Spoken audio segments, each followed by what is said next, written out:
Hey guys, it's Fraser from MWave, and today we're going to be building one of our new Intel-based gaming PCs.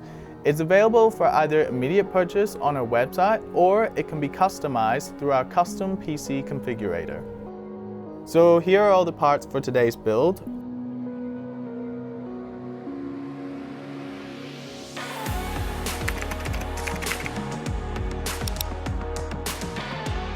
This gaming PC will be using the MSI TOMAHAWK ATX motherboard, supports the latest B460 chipset, has a robust thermal design, and offers great value for Intel systems based on locked processors.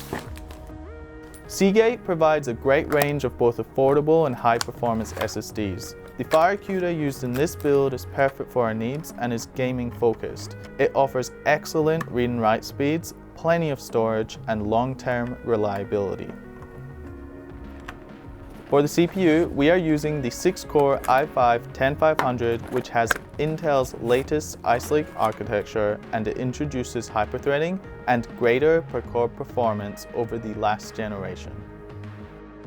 The 16 gigs of Corsair Vengeance RAM is plenty for modern video games and will happily support multitasking without any slowdowns. It runs in dual channel at 3200 MHz, allowing you to get as much performance from the Intel i5-10500 as possible.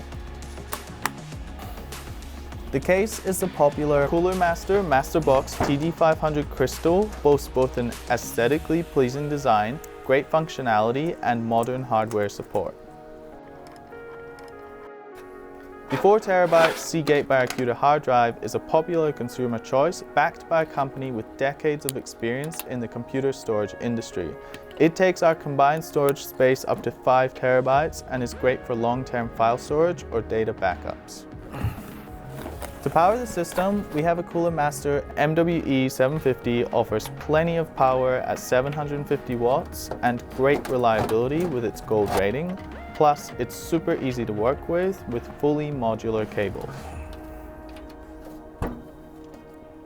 The ML360R liquid cooler provides more than ample cooling for the Intel i5-10500 and should ensure maximal boost clocks at all times during gaming or productive workflows.